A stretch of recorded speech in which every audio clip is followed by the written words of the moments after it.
यस्यान्तं न विदुसुरासुरगणा देवाय तस्मै नमः।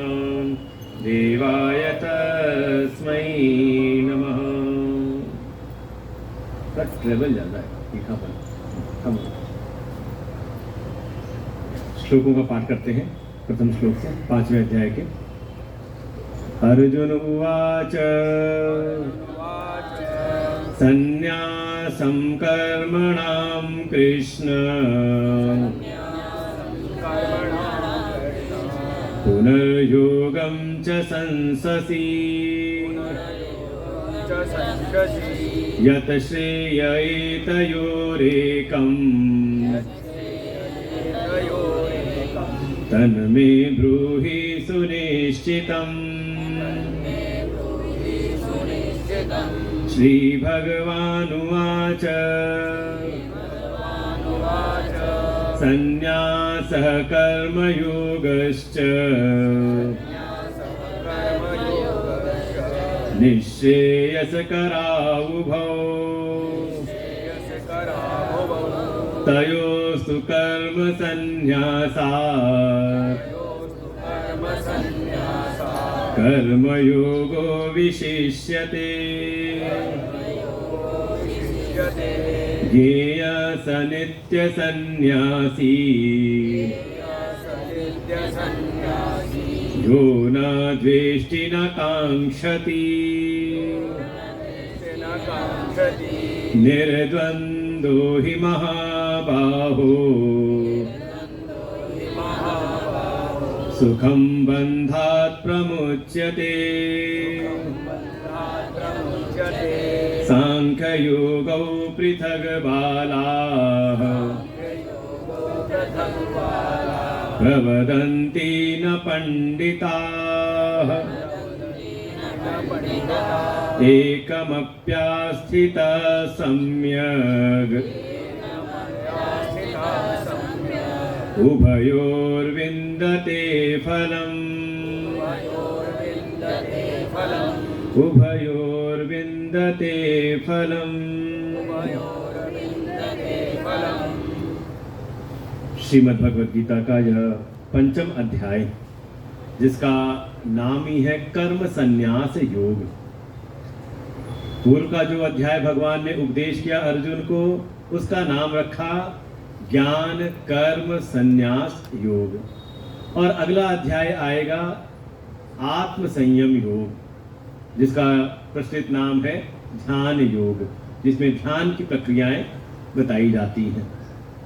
तो देख करके लगता है कि इसके बाद हमें प्रवेश करना है ध्यान में। आत्म संयम करते हुए भीतर अंतर्मुख होकर के हमें भीतर प्रवेश करना है। तो ध्यान में प्रवेश कैसे हो, क्योंकि अभ्यास तो हम करना चाहते हैं, और आज सुबह का अभ्यास करके हमने देखा लोगों में रुचि तो थी, लेकिन कुछ अभी समस्याएं थी, कुछ बाहर भी कुछ शोर था और कुछ तमस का प्रभाव भी, कि हम चाहते तो हैं कि ध्यान में प्रवेश करके अपने आत्म स्वरूप का अनुभव करें, लेकिन बीच में एक बाधा आ जाती है, निद्रा, लय अवस्था, कहीं विक्षेप, कहीं कषाय, ऐसे बहुत सारे विघ्न बीच में आते हैं और हम भीतर प्रवेश नहीं कर पाते। तो समझे, अगर रुचि भीतर है, भीतर जाने की, ध्यान में प्रवेश करने की, तो उसकी आधारशिला क्या है? ये पंचम अध्याय। अगर छठे अध्याय में प्रवेश करना है तो ये पांचवी कक्षा आपको, पांचवें अध्याय की कक्षा आपको पास करनी पड़ेगी। और इसका प्रारंभ ही होता है अर्जुन के प्रश्न से। वैसे तो गीता का प्रारंभ ही हुआ है अर्जुन की जिज्ञासा के द्वारा ही।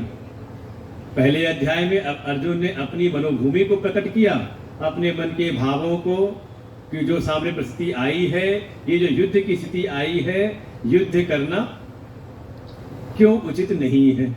उसने अपनी जो भी धारणाएं थी सब वहां पर प्रकट की, लेकिन भगवान ने कोई उपदेश नहीं दिया।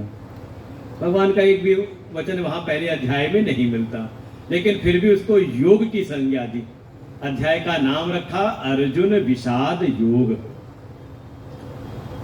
तो मतलब निकलता है क्या विषाद करना भी योग है? तो फिर हमसे बड़ा योगी कौन होगा? क्योंकि हम तो सुबह से लेकर शाम तक विषाद से घिरे रहते हैं, हर समय हाय तौबा मची रहती है जीवन में। तो क्या हम भी योगी हैं? कहा नहीं, योगी तो इस प्रकार से नहीं है। योगी तब हो सकते हैं जैसे अर्जुन के चित्त में विषाद आया तो वो भगवान के शरणागत हो गया। जैसे कोई अगर अस्वस्थ हो जाए, शरीर में कोई रोग हो जाए और आप उस रोग से पीड़ित हैं और कोई आपका शुभ चिंतक आए, आपकी स्थिति को देखता है तो पहली बात यही पूछता है वो, किसी डॉक्टर को दिखाया कि नहीं। सामने वाला कहेगा डॉक्टर को दिखाने से क्या हो जाएगा?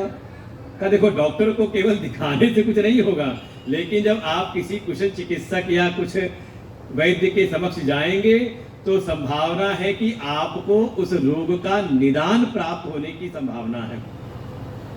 रोग के कारण और कारण के साथ उसका निवारण कैसे होगा, दोनों को आप जानने की संभावनाएं बन सकती हैं।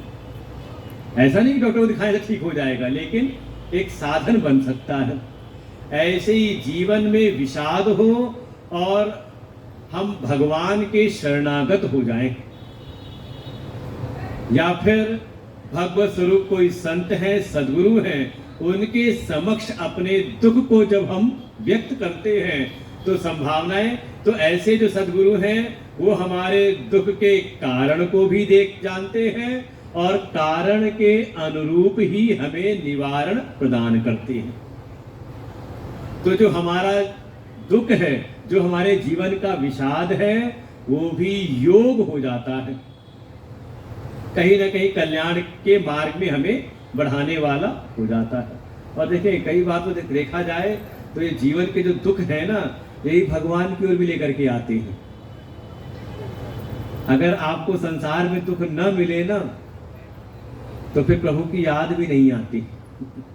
प्रभु की याद ना आए, गुरु जी कभी याद ना आए, लेकिन थोड़ा सा झंझावट आया जीवन में तो तुरंत याद आई, चलो चलते हैं गुरु जी से मिल आते हैं, शायद वही हमारे संकटों का कोई निदान करेंगे। भाई भगवान भी कर सकते हैं, लेकिन भगवान प्रत्यक्ष नहीं है। सदगुरु है, संत हैं, तो कम से कम कोई ना कोई उनका कोई कृपा प्रसाद हमें प्राप्त होगा। तो वो भी बस ये है कि दुख की स्थिति में हम किसी सिद्ध महापुरुष, किसी सदगुरु की शरण में जाएं तो वो दुख भी हमारा योग हो जाता है। तो ऐसे अर्जुन ने जब तक पूछा नहीं, विषाद से ग्रस्त हुए, भगवान की शरण में गए।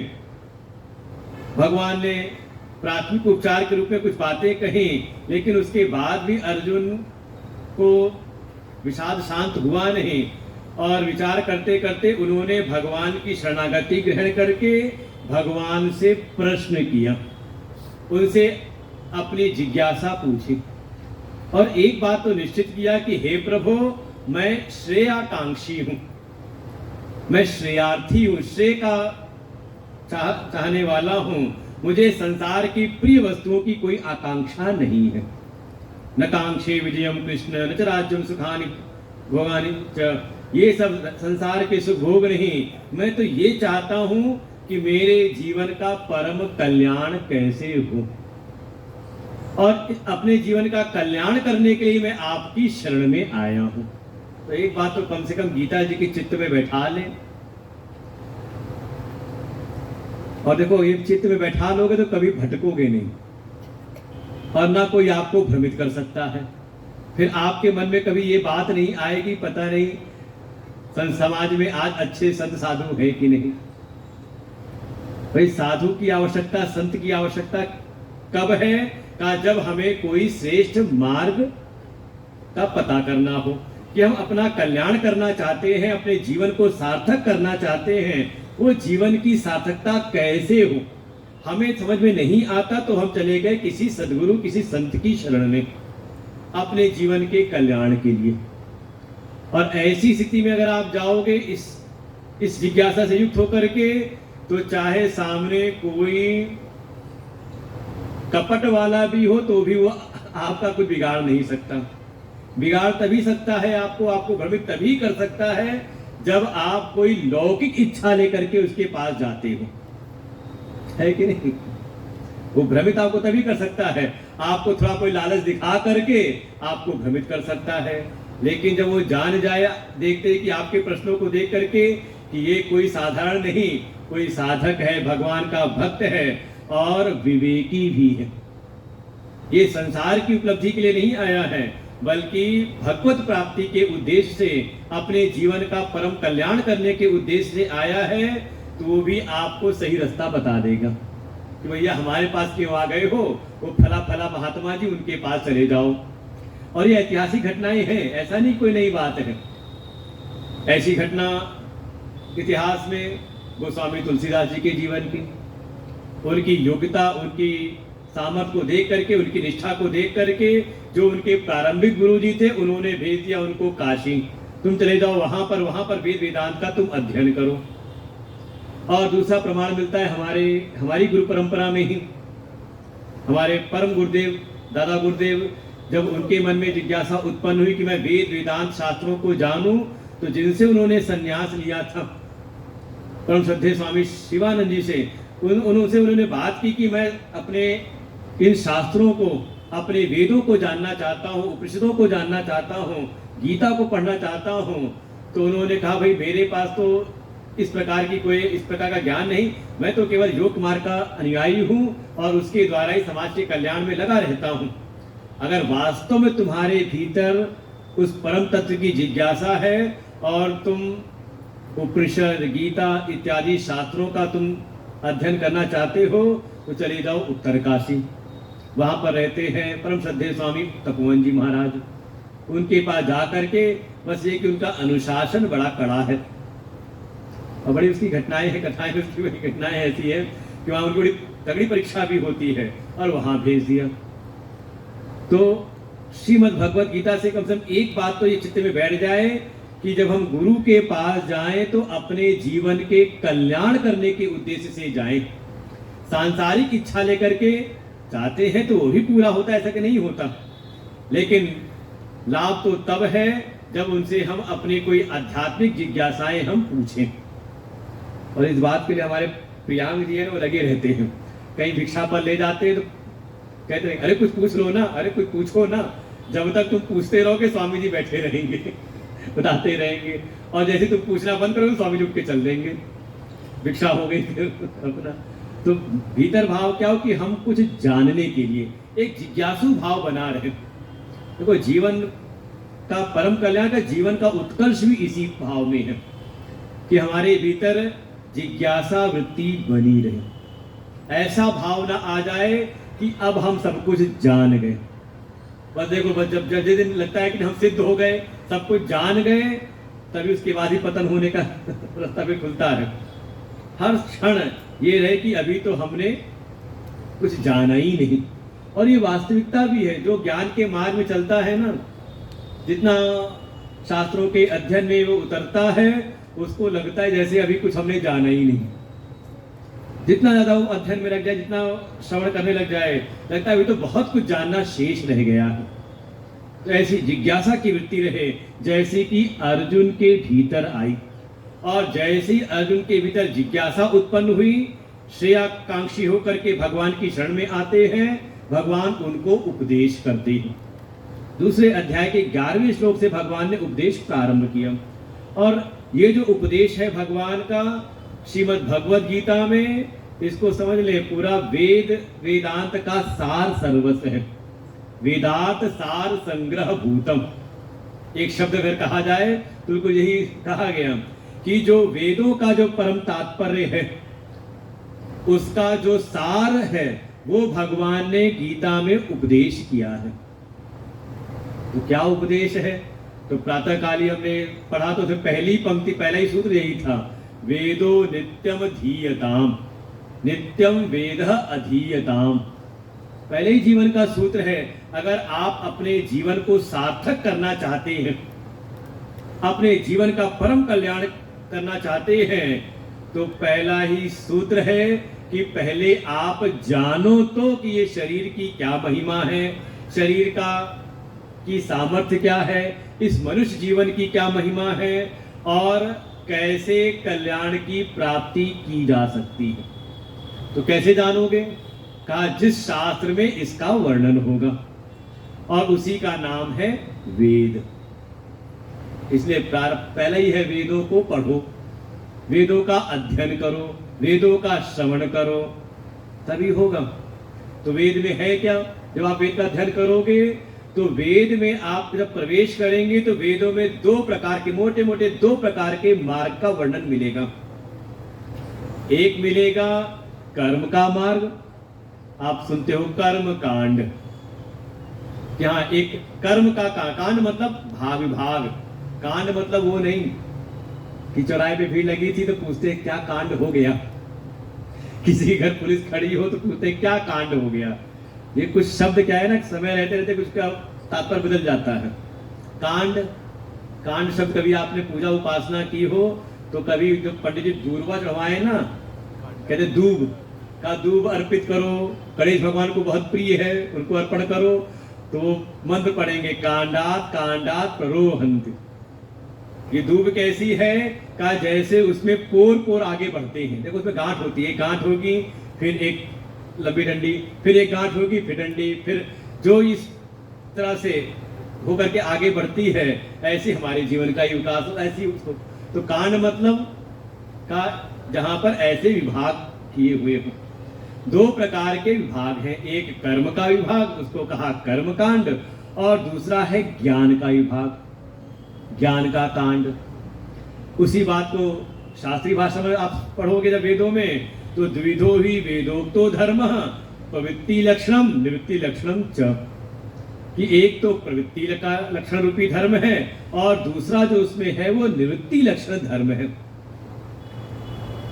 क्या मतलब हुआ इसका? का प्रवृत्ति मतलब कर्मों के द्वारा जो आगे बढ़े, कर्म के मार्ग को अपना करके आगे बढ़े, तो उसको आप की भाषा में कहें तो कहा एक है गृहस्थ आश्रम। गृहस्थ में है ना जिम्मेदारियां, कर्तव्य, कर्तव्य की प्रधानता है। हर समय हमें ये ध्यान रखना पड़ता है कि मेरा कर्तव्य क्या है, अब मैं क्या करूं, अब क्या करना चाहिए, आता है ना। तो एक है गृहस्थ का मार्ग, प्रवृत्ति का मार्ग, कर्म का मार्ग, और दूसरा है ज्ञान का मार्ग, निवृत्ति का मार्ग। उसी को कह दिया निवृत्ति के मार्ग को ही संन्यास का मार्ग। अच्छा, ये दो मार्ग बताए किस लिए गए हैं? किस लिए बताए गए हैं? कोई लक्ष्य तो होगा ना। तो लक्ष्य है मोक्ष की प्राप्ति, जीवन का परम कल्याण। और धर्म तो समझ ले, धर्म को तो कहा ही गया, या तो अभ्युदय अभ्युदय निश्रेयस सिद्धि, जिसके द्वारा आपको अभ्युदय की प्राप्ति हो और साथ ही आप निश्रेयस की प्राप्ति भी कर लें। अर्थात धर्म वो है जो आपको जीवन में अर्थ काम की प्राप्ति भी कराए, जिससे कि आप अपने जो भी आपके कर्तव्य हैं, आपके दायित्व हैं, उनका भी आप निर्वहन कर लें, और साथ ही धर्म से युक्त होगा अर्थ काम तब तो आप वही धर्म आपके अंतःकरण की शुद्धि कराते हुए आपको निश्रेयस की ओर, मोक्ष की ओर भी आगे लेकर के जाए। नहीं तो हो सकता है किसी के पास अर्थ काम भरा पड़ा हुआ है, लेकिन वो धर्म से शून्य है, धर्म से बिल्कुल न्यून है, तो संभावना है कि अर्थ काम तो उसके जीवन में आएगा, लेकिन वो मोक्ष की ओर अग्रसित नहीं हो पाएगा, और बार बार इस कर्म के बंधन में, कर्म के चक्र में, इस भव चक्र में वो पड़ता रहेगा, जिसको कहा पुनरपि जननम पुनरपि मरणम पुनरपि जननी जठरे शयनम, इस संसारे बहु दुस्तारे, इस संसार चक्र के बंधन में उसको बारंबार आना पड़ेगा। तो लक्ष्य है कि धर्म वो है जो हमें इस भव चक्र से मुक्त करा दे। पहले तो इस भव चक्र में, इस भव संसार के सुखों में दो दृष्टि करा दे। सुबह का एक सूत्र आया था, भव सुखे दोषो अनुसंधीयताम, ये भी एक सूत्र था, मेरा तो लगभग छठा सूत्र था। पहला था वेदो नित्यम धीयताम और छठा था भव सुखे दोषो अनुसंधीयताम, कि हमारी ऐसी विवेक दृष्टि जगे कि इस भव सागर के, इस भव संसार के जो सुख हमें आभासित होते हैं वो हमें दोष रूप दिखाई दे। ये हमारी ऐसी हमारी विवेक शक्ति जग जाए, और फिर जब दोष दिखाई दे तो उससे छूटने की इच्छा भी भीतर आ जाए। आत्मेच्छा व्यवसीयताम, और उस परम सुख की अवस्था को प्राप्त करने के लिए जो साक्षात साधन है आत्मज्ञान की प्राप्ति, अपने आत्म स्वरूप का बोध, अपने आत्म स्वरूप में स्थिति, ब्रह्म स्वरूप, इसको अनेकों नाम दिए गए हैं। आत्मस्थिति, आत्मनिष्ठा, ब्रह्मनिष्ठा, भगवत साक्षात्कार, ये सब एक ही बात के अलग अलग नाम हैं। निर्वाण की प्राप्ति, उस परम पद की प्राप्ति हमें हो जाए। गीता जी भगवान कह देंगे यद गत्वा न निवर्तन्ते तद धाम परमम मम, ऐसा मेरा परम धाम है जहां जा करके फिर वापस नहीं आना पड़ता। इसलिए ये नहीं कहा कि स्वर्ग की प्राप्ति करा देंगे, साकेत की प्राप्ति होगी, कि गोलोक की होगी, कैलाश की, क्योंकि वही वर्णन कर देंगे भगवान आगे, आप ब्रह्म भुवनान लोका, यहां से लेके ब्रह्म लोक पर्यंत जो भी हैं सबके सब पुनरावर्ती हैं, वहां आना और जाना लगा रहता है।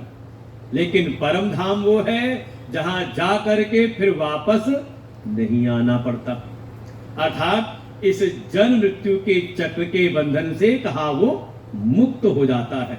तो जीवन का परम लक्ष्य है मोक्ष की प्राप्ति। धर्म अर्थ काम पूर्वक जीवन जीते हुए हम मोक्ष की प्राप्ति कर लें, निर्वाण की हमें प्राप्ति हो। उसके लिए ही दो साधन बताए गए हैं, एक कर्म का मार्ग और दूसरा है ज्ञान का मार्ग। और तीसरे अध्याय के प्रारंभ में देखो, तीसरे अध्याय में लगभग प्रश्न ऐसा ही था जो भगवान ने दूसरे अध्याय में उपदेश किया अर्जुन को। तो अर्जुन ने भाई जो उपदेश को सुना तो उसके मन में लगा कि हाँ, भगवान दो प्रकार के मार्ग बता रहे हैं। एक तो है मोक्ष के लिए साक्षात साधन ज्ञान का मार्ग, बिना ज्ञान के मुक्ति है नहीं, और साथ ही वहीं पे प्रतिपादन कर दिया कर्म की भी महिमा का, कर्म योग की महिमा का वर्णन किया और अर्जुन को बार बार प्रेरित किया कि अर्जुन तू कर्म कर, तेरा कर्म में ही अधिकार है। तो सुन के अर्जुन ने वहां फिर प्रश्न किया, वहां तीसरा अध्याय प्रश्न किया था कि जब आप कर्म से ज्ञान को श्रेष्ठ बताते हैं तो फिर मुझको कर्म में क्यों लगाते हैं। तो भगवान ने उपदेश किया कर्म की अनिवार्यता के विषय में कि अर्जुन जैसी तेरी स्थिति है तुझको अभी कर्म में ही लगना चाहिए, बस कर्म नहीं, तुम उसको कर्म योग के रूप में करो। और कर्म योग के सिद्धांत का प्रतिपादन किया और पूरा उपदेश करते हुए उसी उपदेश का विस्तार किया चौथे अध्याय में भी, थोड़ी इस ज्ञान की महिमा को बताते हुए कि अर्जुन को ऐसा न लगे कि कोई ऐसी कोई नई बात बता रहे हैं। भगवान ने इसकी महिमा ऐसे स्थापित की कि हे अर्जुन, तुझको मैं ये ज्ञान जो दे रहा हूं ना, यही ज्ञान मैंने सृष्टि के पूर्व में, पूरा प्रोक्ता पूर्व में मैंने सूर्य को दिया था, सूर्य ने फिर अपने पुत्र को दिया वैवस्वत मनु को, वैवस्वत मनु ने अपने पुत्र इक्ष्वाकु को दिया। और ऐसे ही ये ज्ञान जो है राजाओं की परंपरा में जो शासन भी करते थे और साथ ही साधनों में भी लगे रहते थे, राजर्षयो विदुः, इस ज्ञान को राजर्षि लोग जानते थे, वही ज्ञान मैं तुझको दे रहा हूं, सावधानी पूर्वक सुन। और एक बात भगवान ने वहां भी कही, यही दो मार्गों के बारे में कि दो प्रकार के पूरा प्रोक्ता मैं का शुरुआत से ही मैंने ये दोनों मार्गों की स्थापना की है। और करते हुए इस चौथे अध्याय में जो विषय प्रारंभ किया कर्म संन्यास का, बस ये है कि कर्म संन्यास कैसे कहा, ज्ञान से युक्त, ज्ञान से रहित नहीं, क्योंकि उसका निषेध तो तीसरे अध्याय के प्रारंभ में ही भगवान कर चुके हैं। तो अगर तीसरा अध्याय पढ़ाओ तो उसमें प्रारंभ में ही आएगा एक श्लोक, न कर्मणाम अनारंभात निष्कर्म्यम पुरुषो श्रुते न च संन्यसनात् एव सिद्धिम समधिगच्छति। तो तीसरा श्लोक होगा, ये चौथा श्लोक, दो श्लोकों में प्रश्न है और पहले भगवान ने भूमिका रखी और फिर सीधे इस बात को कह देते हैं कि बिना ज्ञान के केवल कर्म के संन्यास मात्र से न च संन्यसनात् एव, केवल कर्म संन्यास मात्र से ही अर्थात ज्ञान से रहित कर्म संन्यास के द्वारा ये जो मोक्ष रूपी सिद्धि है कहा किसी को नहीं प्राप्त हो सकती। और उसका उपदेश किया है चौथे अध्याय में, इसे चौथे अध्याय का नाम रखा ज्ञान कर्म संन्यास योग। अर्थात ज्ञान पूर्वक हम कर्म का संन्यास करें। देखिए ये जो श्रीमद् भगवत गीता की जो ये सिद्धांत है ना, बिल्कुल आप इसको अगर नहीं समझ पाए तो आपको लगे कि ये प्रैक्टिकल नहीं है। अगर आप कर्म संन्यास को स्थूल रूप में देखना चाहें तो लगेगा जैसे असंभव सी बात है, लेकिन गीता के तात्पर्य को अगर आप समझ लें, भगवान के बताए सिद्धांत को अगर आप समझ लें तो आपको लगेगा कि आप यही, और इस पांचवें अध्याय में बार कहा ही जाएगा कि योग के मार्ग में भी कोई अगर इस प्रकार से जीवन जिए तो वो सन्यासी के समान ही है। लेकिन समझना पड़ेगा उस तात्पर्य, और वो सिद्धांत भगवान ने व्यक्त किया है कि ऐसी दृष्टि प्राप्त हो जाए कि हमें कर्म में अकर्म का दर्शन हो जाए। कर्मणि अकर्म यह पश्येत्, कर्म में अकर्म का दर्शन और लौकिक अकर्म में कर्म का दर्शन, ये ज्ञान प्राप्त हो जाए। और चौथा अध्याय थोड़ा पढ़ के अगर आप आते तो आपको जल्दी बात समझ में आती। कैसे? ये उल्टी बात क्यों कह दी आपने? भाई जो कर्म है तो उसमें कर्म देखें हम। भाई मैं बोल रहा हूं तो बोल रहा हूं, कर्म हो रहा है मेरे द्वारा। आप सुन रहे हो तो श्रवण रूपी कर्म आपसे हो रहा है, तो इसमें अकर्म क्या देखें कि हम कुछ नहीं कर रहे? कहानी जो जिसको दिखाई दे जाए। और लौकिक दृष्टि से कोई जो कुछ नहीं कर रहा, हो सकता है यही बैठा हो और कान भी बंद कर रखे हो उसने, बोलने का तो अवसर है नहीं, बोलने का काम केवल सिर्फ मेरा है, आपको मना कर दिया, लेकिन सुन तो सकते हैं लेकिन सुन भी ना रहा हो। कहा हम बोल नहीं सकते तो हम सुनेंगे भी नहीं आपकी बात। तो कर्म का त्याग कर रहा है ना, कोई कर्म नहीं कर रहा, लेकिन इस प्रकार से लौकिक कर्म के त्याग, लौकिक रूपी से कर्म के त्याग में भी, अकर्म में भी जो कर्म को देख ले, यही बात है ज्ञान की। और ये केवल और केवल घटित हो सकता है जब व्यक्ति को आत्मदर्शन हो जाए, आत्म तत्व का बोध हो जाए कि सब कुछ करते हुए भी क्रियाएं हो रही, किसमें? कहा प्रकृति के गुणों से निर्मित इस शरीर आदि में क्रिया हो रही है, लेकिन मुझ आत्म स्वरूप में कोई क्रिया नहीं है। और मैं कौन हूं? आत्म स्वरूप हूं। क्योंकि बार बार बीच में तीसरे अध्याय चौथे अध्याय भगवान बार बार इस बात को कहेंगे कि जो इस शरीर को ही सत्य मान के, यथार्थ मान करके, इससे तादात्म्य करके, इसके द्वारा किए गए कर्मों में आत्मभाव का लेता है और कहता है कि हाँ मैं करने वाला हूं, तो भगवान कहते हैं वो अहंकारी है और विमूढ़ आत्मा। कर्ता हम इति मन्यते, अहंकार विमूढ़ आत्मा, कर्ता अहम इति मन्यते। वास्तव में जो भी क्रियाएं हैं वो प्रकृति से निर्मित इस शरीर आदि गुणों में ही हो रही हैं। सब विषय है, समझने का प्रयास करें, समझ में आएगा सुनते सुनते ही। और जो कह रहे हैं लौकिक दृष्टि से जिन्होंने कर्ता भाव रखते हुए जिन्होंने कर्मों का त्याग कर दिया है, तो वास्तव में वो अकर्म में नहीं बल्कि उनके जीवन में भी हो रहे हैं कर्म। अगर कर्तृत्व के साथ में कर्मों का त्याग किया है तो वास्तव में वो भी अभी शरीर में ही स्थित है। इस ज्ञान पूर्वक कहा कर्मों का संन्यास करने के भगवान ने उपदेश किया। कहने का तात्पर्य यह है कि भगवान बार बार दो मार्गों का वर्णन कर रहे हैं। चौथे अध्याय में भी आकर के भगवान ने कर्म संन्यास की महिमा को स्थापित किया और अंतिम में अर्जुन को कहा कि तू इस कर्म संन्यास की स्थिति को प्राप्त करने के लिए, चौथे अध्याय के लास्ट के 2 श्लोक कल पढ़े थे, योग संन्यस्त कर्माणम तमाहु, ऐसे करके था कल का जो आखिरी का, कि उस योग में तुम स्थित हो जाओ। कौन से? कहा कर्म संन्यास योग में, और उसके द्वारा तुम अपने अज्ञान जनित समस्त संशयों का तुम छेदन कर दो और उसके लिए तुम कर्म योग के लिए तत्पर हो जाओ। जैसे भगवान अर्जुन कह रहे थे, अर्जुन तुझे तो कर्म योग ही करना चाहिए। तो फिर जब ये भगवान यहाँ चुप हुए तो अर्जुन के मन में फिर ये बात आई कि हाँ, जीवन का जो परम लक्ष्य है श्रेय की प्राप्ति, अपने जीवन का परम कल्याण करना ही जैसा कि मेरे जीवन का लक्ष्य है।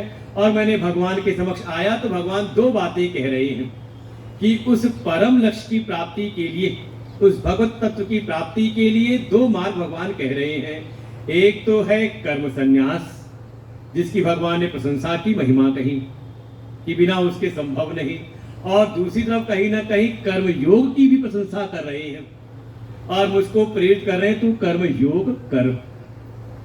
तो अर्जुन के मन में यही आया कि प्रभु आप मुझको सबसे पहले मुझको यही निश्चित करके बताइए, कोई एक मार्ग, दो की बात ना करिए।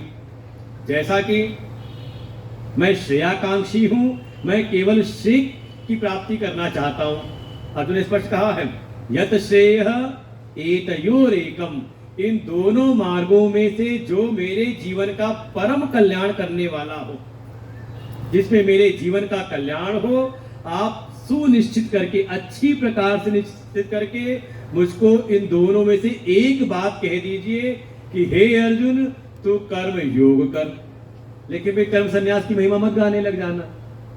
भाई मान लो आपको दो रास्ते बताए जाएं कि हाँ एक ये रास्ता है, ये बहुत बढ़िया है, और ये दूसरा वाला, हाँ तुम इस दूसरे रास्ते में चले जाओ।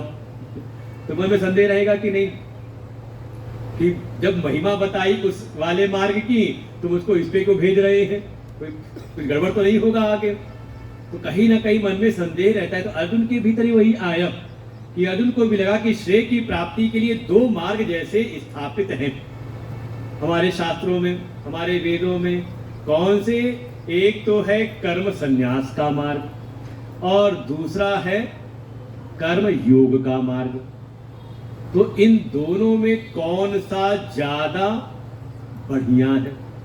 जाना तो नहीं आप लोगों को कि भगवत प्राप्ति करनी है तो कैसे होगी। जिस कर्म के मार्ग में हम लगे हैं, इस कर्म योग के मार्ग से हम चलें या फिर कर्म के संन्यास के मार्ग में। भाई चाहत तो है कि हाँ जीवन का परम कल्याण हो, भगवत प्राप्ति हो, भगवत तत्व का साक्षात्कार हो जाए, तो कौन सा उपाय श्रेष्ठ है? तो किस कर्मों के संन्यास से? तो यहाँ भगवान भास्कर कहते हैं शास्त्रीयाणाम अनुष्ठान विशेषाणाम, जो कहा ना कि संन्यासम कर्मणाम, कर्मों के संन्यास के द्वारा। अर्थात कौन से कर्म? जो भी शास्त्रीय कर्म, प्रातः काल का जो था उस रहे था, वेदो नित्यम धीयताम तद उदितम कर्म सनुष्ठीयताम, अर्थात वेदों के द्वारा बताए गए जो कर्म हैं, कौन कौन से कर्म का? कुछ हमारे नित्य कर्म हैं जो डेली करने चाहिए, फिर कुछ है नैमित्तिक कर्म जो ओकेजनली करने चाहिए, कभी कोई ऐसा निमित्त पड़ा तो हमें करना चाहिए, फिर कुछ है हमारे उपासना कर्म, वो भी करना चाहिए, फिर कोई त्रुटि हो जाए तो उसका हम समय रहते प्रायश्चित कर लें, तो सब शास्त्रों में बताए हैं।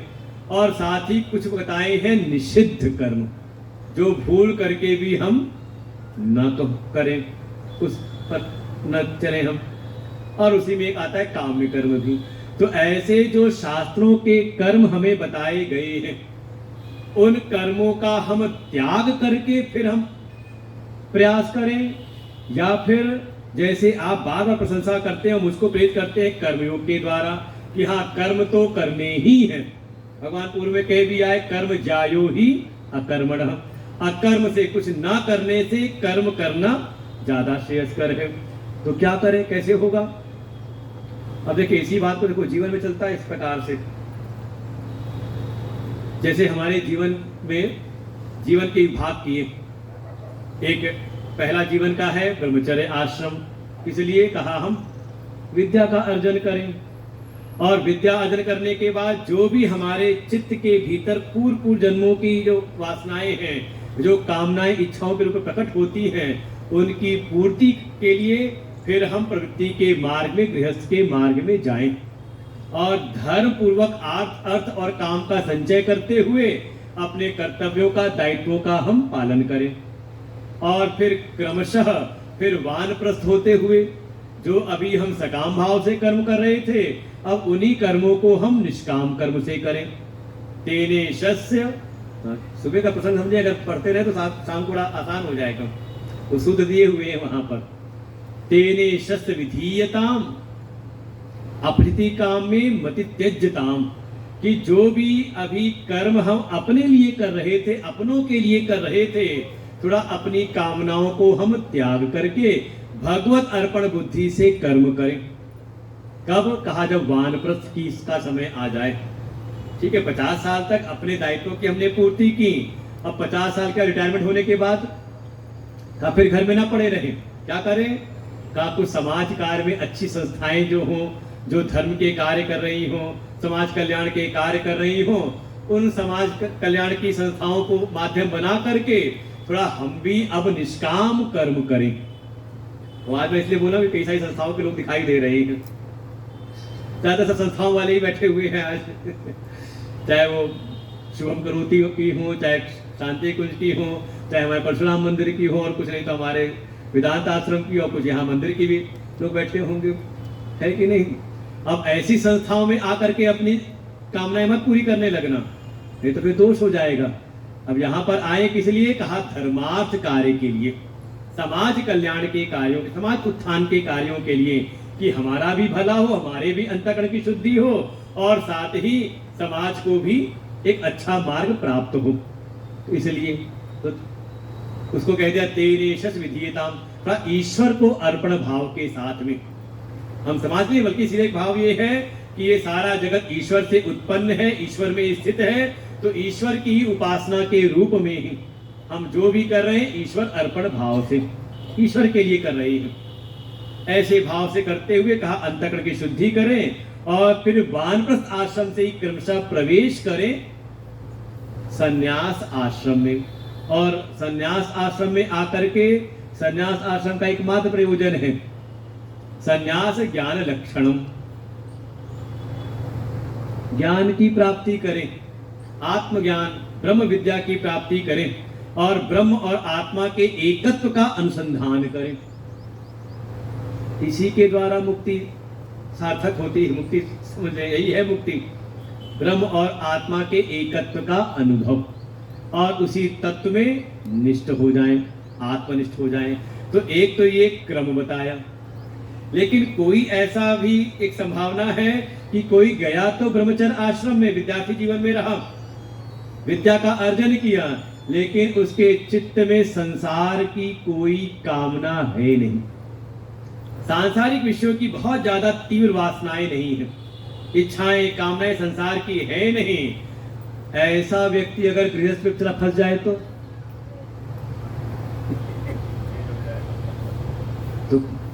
उसके लिए फिर एक मार्ग है कि वो सीधे ब्रह्मचर्य आश्रम से ही वो संन्यास ले ले। अभी ज्ञान नहीं हुआ है उसे, उस तत्व की का अनुभव नहीं हुआ है। एक तो ये संभावना एक ऐसी भी रहती है कि लोग ज्ञान रूपी संन्यास ले लेते हैं, ज्ञान में स्थित हो गए, अब कुछ प्राप्त करना शेष रहा नहीं संसार में, तो संसार से संन्यास्त हो जाते हैं। उसको नाम दिया विद्वत संन्यास, अर्थात ज्ञान रूप संन्यास। ऐसी परंपराएं हमारे यहाँ है। संन्यास में पूरा जीवन अपने कर्तव्य पथ पर रहे, और रहते हुए कर्म के मार्ग में रहते हुए ज्ञान की प्राप्ति हुई उनको, और ज्ञान प्राप्ति होते ही का वो संन्यास्त हो गए, विद्वत संन्यास। लेकिन अभी ये जो विद्यार्थी जो ब्रह्मचर्य आश्रम में है, ये अभी ज्ञान से युक्त नहीं हुआ है, ज्ञान की जिज्ञासा है, संसार की कोई इच्छाएं है नहीं, संसार की वासनाएं है नहीं, तो उसके लिए कहा कि वो भी कर्म का संन्यास कर दे। लेकिन इस संसार के कर्मों से, कर्तव्यों से बचने के लिए नहीं तो हुआ क्या, कई बार होता है ऐसा, घर में हुई खटपट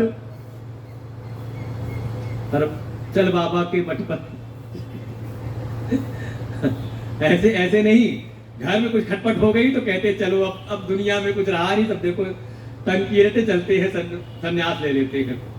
ऐसे संन्यास नहीं, क्योंकि कल कहीं ना कहीं बाबा जी के मठ पे अगर खटपट हो गई तो फिर वहां से ही भागेंगे। पलायन के रूप में नहीं है कि कुछ समस्याएं सामने। और देखिए तो अर्जुन के जीवन में कहीं ना कहीं स्थिति दिखाई दे रही है, भगवान ने ये विषय रखा है, इसीलिए रखा हुआ है। अर्जुन भी कह देता है कि इस युद्ध को करने से तो अच्छा है कि मैं संन्यास ले लूं।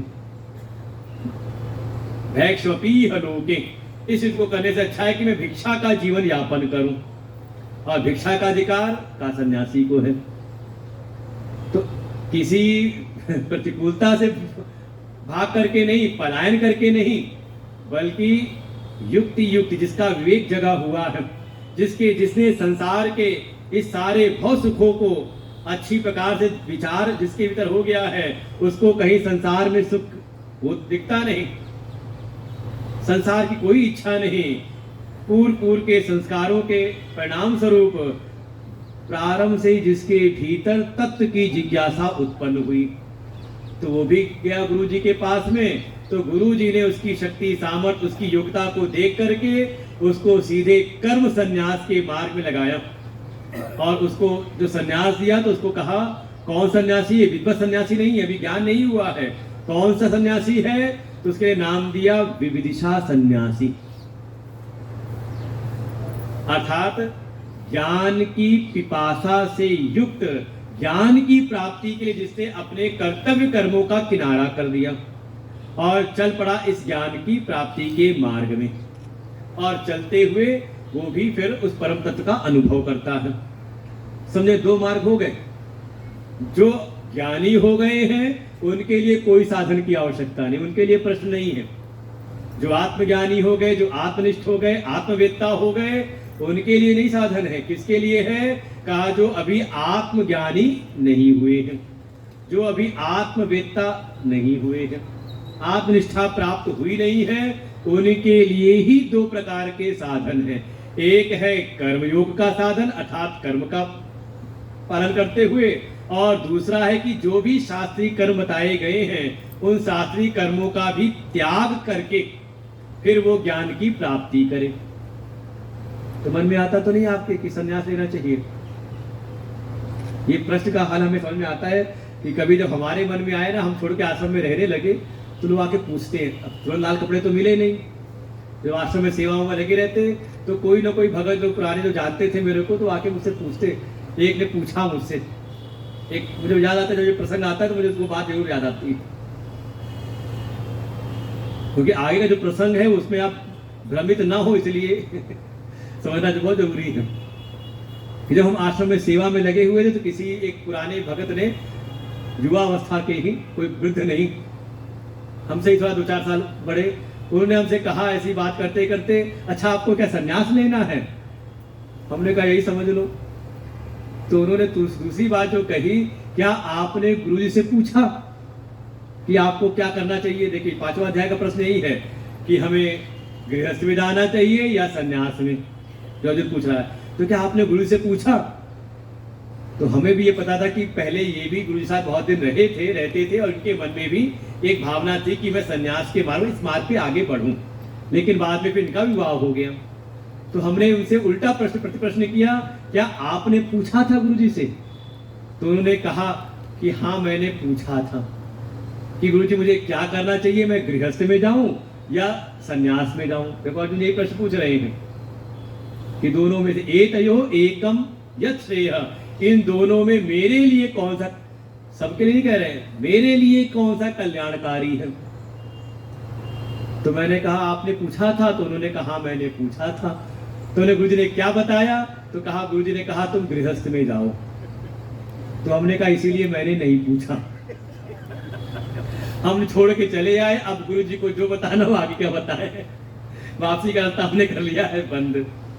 देखो स्थिति क्या है कि जब तक भीतर संदेह है दो मार्गों में कि हम ये वाला मार्ग पकड़ें कि हम ये वाला मार्ग पकड़ें, और इस संशय के साथ जब आप जाते हो किसी सिद्ध महापुरुष की शरण में, तो उसकी समझदारी इसी में है कि वो आपको पहले, आप जिस मार्ग में हैं, आपको उसी मार्ग को दृढ़ करने के लिए पहले उसी मार्ग में पक्का कराए। अगर आप अभी कर्म के, क्योंकि देखो अभी क्या है कि अभी हम हैं कर्म के मार्ग में, संन्यास थोड़ा अलग सा हो जाता है, अलग करना पड़ेगा। तो अभी आप जिस मार्ग में हैं पहले उस पे आपकी पक्की दृढ़ता हो जाए, और धीरे धीरे फिर आप खुद ही उस आगे पहुंच जाएंगे। लेकिन अगर अभी कर्म का मार्ग, कर्म योग की साधना आपकी परिपक्व नहीं है और सीधे आप आ गए संन्यास में, तो भगवान आगे बताएंगे, अभी ये सारी बातें श्लोकों में आएंगी जो जितना उपदेश चल रहा है, तो थोड़ा आपको कष्टदायी लगेगा सन्यास का मार्ग। इसीलिए जब अर्जुन ने पूछा कि हे प्रभु, कि मैं अपना कल्याण चाहता हूं, और आपने ये दो प्रकार के मार्ग बता दिए। एक तो आपने महिमा की किसकी, कि परम श्रेय के लिए कर्म संन्यास की अनिवार्यता, आपने उसकी महिमा गाई, प्रशंसा की। और पुनर्योगम च संसति, और फिर आप पुनः दोबारा फिर आप कर्मयोग की प्रशंसा भी करते हैं और मुझको प्रेरित करते हैं कर्मयोग में ही बार बार। तो मैं तो आपके पास यही आया हूं इसीलिए कि आप मेरे लिए निश्चित एक बात बता दीजिए कि मुझको क्या करना चाहिए। तो आपको जानना है कि नहीं जानना? जानना है कि क्या करना चाहिए? कर्म संन्यास करना चाहिए, कर्मयोग। वैसे कर्म संन्यास पे आओगे नहीं कि भगवान जान रहे अंतर्यामी रूप से। हाँ, बस ये लगता है ना कि अगर कोई श्रेष्ठ वाला है तो हम श्रेष्ठ पकड़ना चाहते हैं, लेकिन रहना चाहते हैं अपनी स्थिति में ही। तो भगवान भी अंतर्यामी है, वो भी फिर कहते हैं ठीक है, जो तूने बात तो अच्छी पूछी, अब उपदेश उत्तर भी सुन ले। तो दूसरे अध्याय का हम पाठ करते हैं पूरा। श्री भगवान उवाच संन्यास कर्मयोगश्च निःश्रेयसकरावुभौ संन्यास कर्मयोगश्च निःश्रेयसकरावुभौ तयोस्तु कर्म संन्यासात् तयोस्तु कर्म संन्यासात् कर्मयोगो विशिष्यते कर्मयोगो विशिष्यते।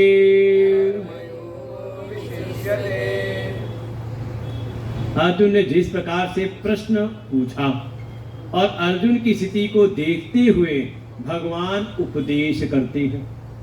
देखो कहीं ना कहीं एक संदेश आ रहा है ना दो चीजों में, कि हम ये वाला मार्ग पकड़े या हम ये वाला मार्ग। दो रास्ते दिखाई दिए, ये पकड़े कर्म के मार्ग पे जाएं कि सन्यास के मार्ग पे जाएं।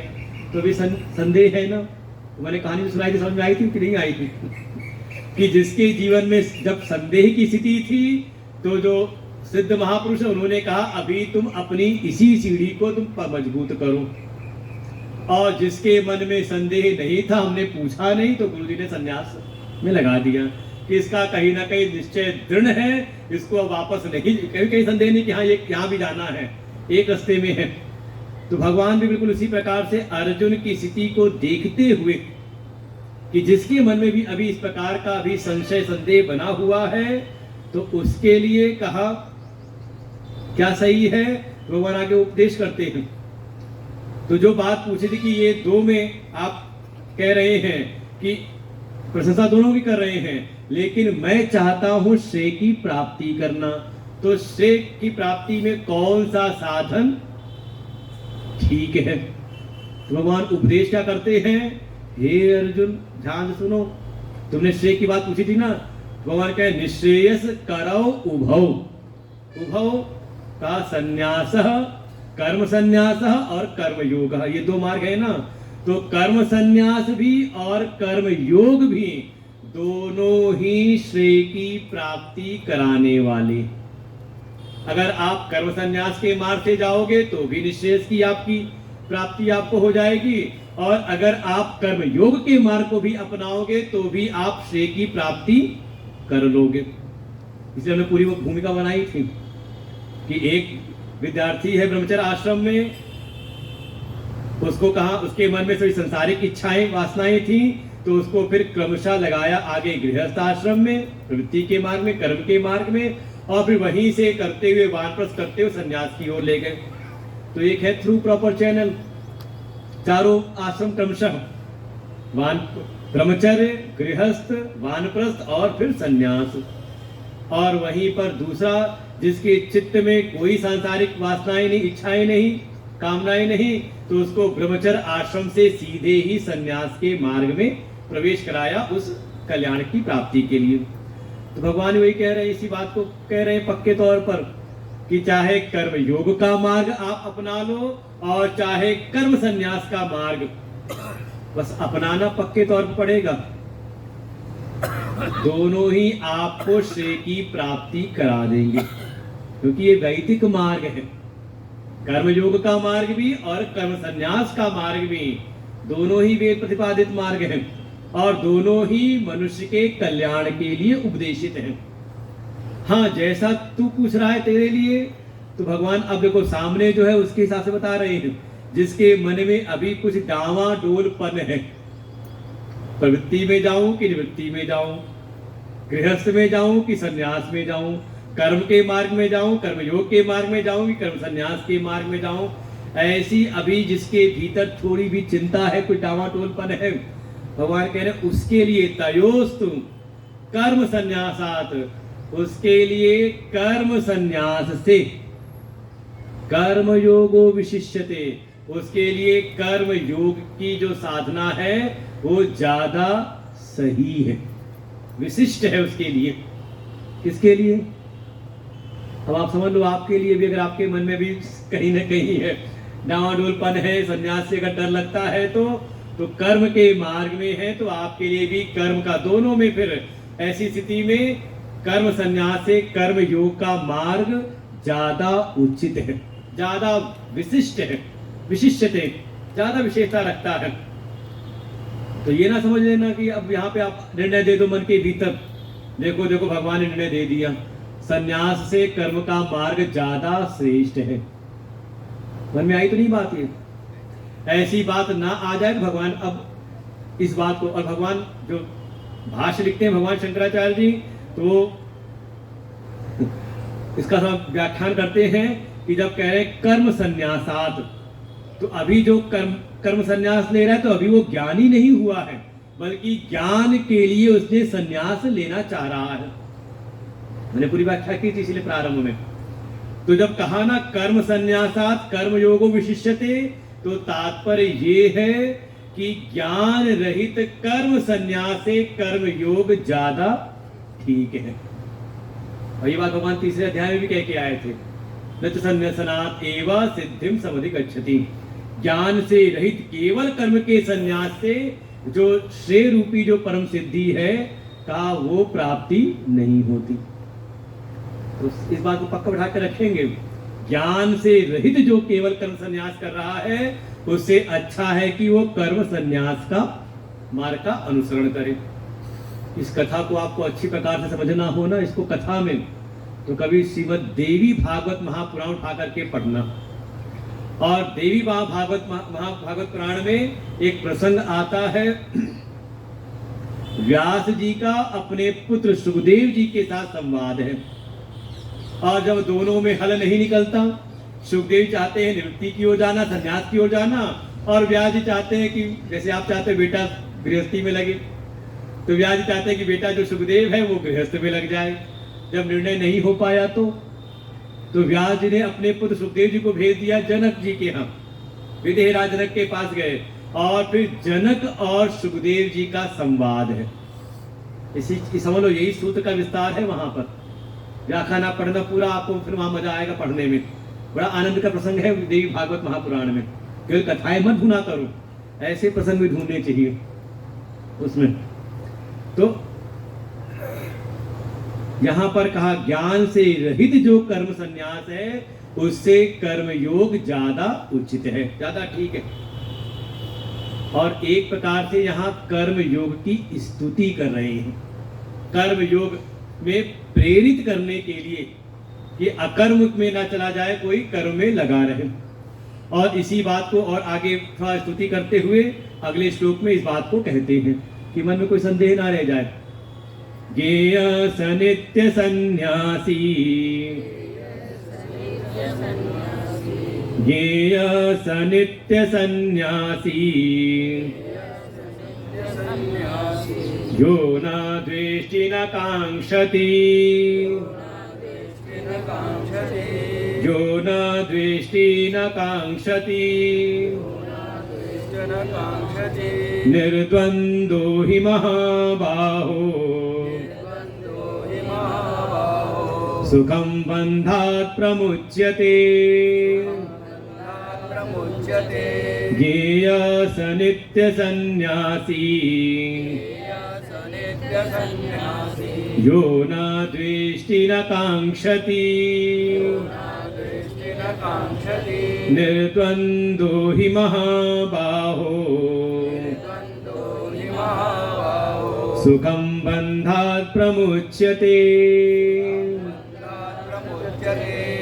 जो इस प्रकार से भगवान ने कहा कि ज्ञान से रहित जो कर्म संन्यास है, केवल कर्मों के त्याग से कर्म की साधना, कर्म योग की साधना ज्यादा श्रेयस्कर है, श्रेय की प्राप्ति कराने वाली है। और देखो इस बात को कई बार आप व्यवहारिक जीवन में भी देखो, मान लो किसी को कंपटीशन की तैयारी करनी हो तो दो तरीके हो सकते हैं ना। एक तो है कि घर में रह के पढ़ाई करे और एक होता है कि हॉस्टल में रह के पढ़ाई करे। कौन सा अच्छा है, कौन सा बढ़िया है? कोई तैयारी करनी तो कहाँ कैसे करे, घर में रह करके या हॉस्टल में रह करके?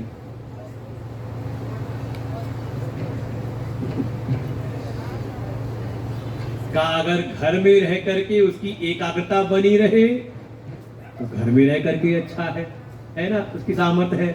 और अगर घर में रह के पढ़ाई में कम उसकी रुचि लगती है और दुनियादारी में ज्यादा मजा लेता है बच्चा, तो घर वाले जाकर उसको हॉस्टल में डाल देते हैं, है कि नहीं?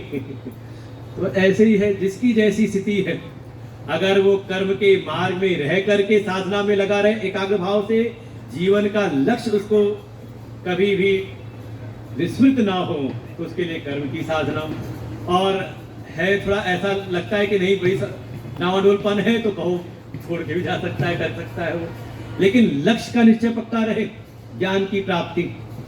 संन्यास केवल झगड़ों छुटकारा पाने के लिए नहीं, संन्यास लिया है किस लिए? का संन्यास का निश्चित प्रयोजन है ज्ञान की प्राप्ति।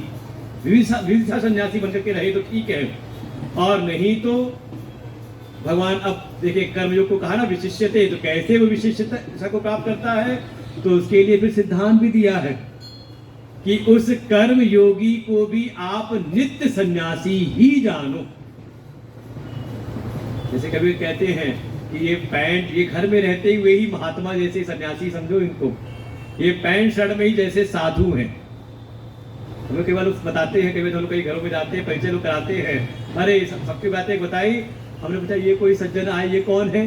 कहा बस स्वामी जी इनको पूछो मत, ये तो समझ लो घर में रहते हुए सन्यासी जैसे हैं, किसी से ज्यादा कोई इनको लेना देना नहीं, बिल्कुल अपने आप में रहते, साधना में ही लगे रहते हैं।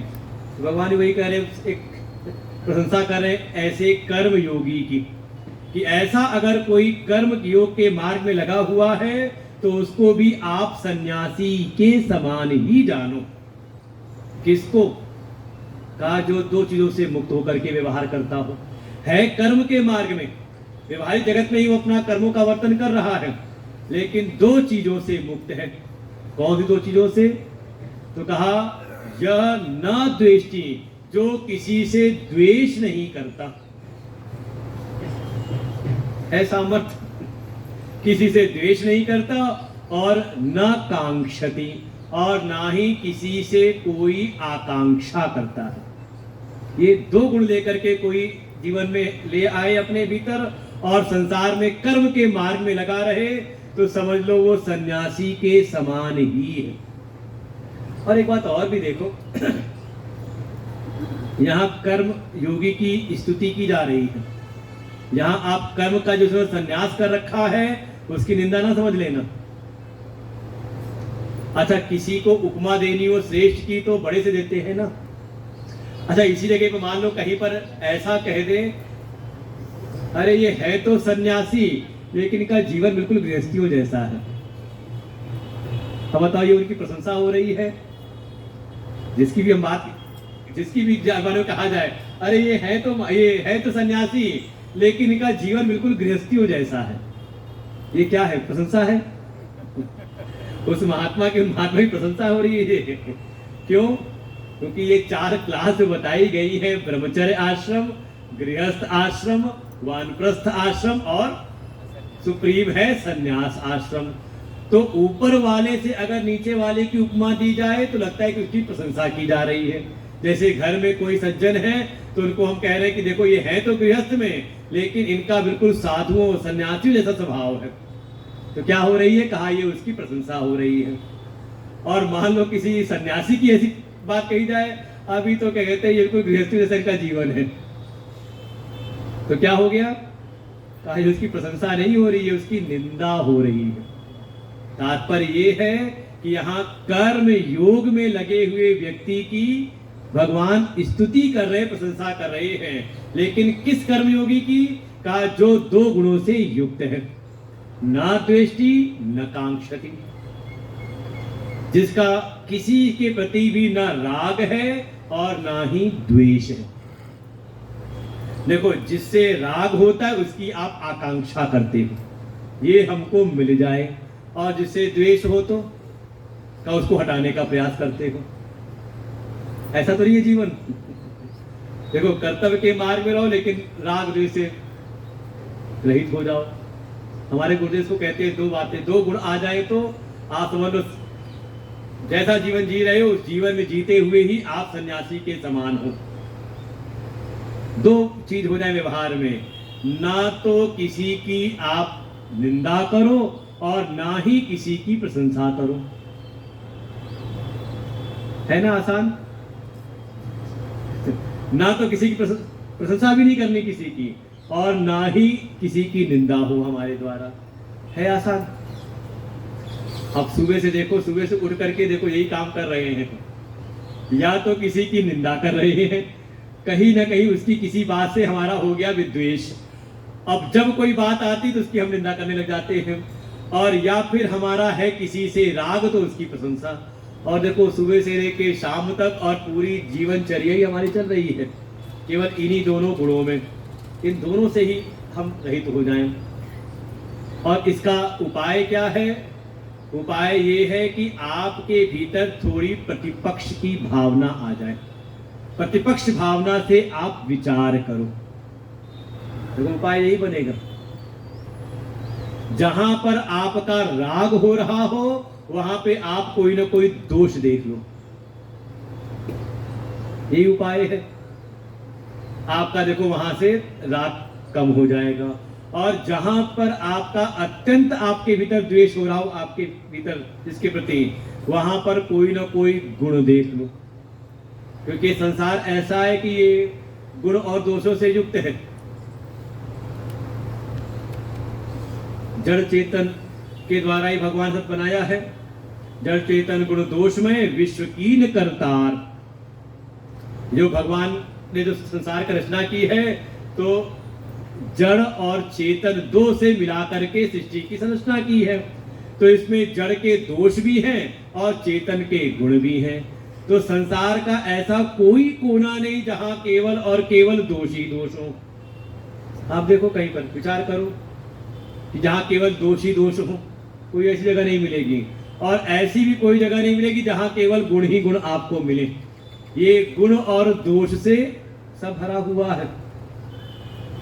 तो करना क्या है? जहां आपके भीतर विद्वेष की भावना आ रही है वहां कोई ना कोई गुण देख लें, गुणग्राही बने।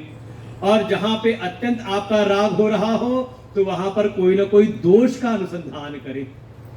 जैसे संसार में बहुत ज्यादा मन आसक्त हो रहा है तो भव सुखे दोषो अनुसंधीयताम, ये सुबह का सूत्र है कि संसार के विषयों को थोड़ा आप युक्ति युक्त विवेक पूर्वक आप इसका विचार करें तो आपको यहाँ पर इसके संसार के सुख में आपको कोई ना कोई दोष दिख जाएगा और आपका मन यहाँ से हो जाएगा राग से रहित। और फिर आप लगोगे कहाँ? कहा अपने ज्ञान की साधना में।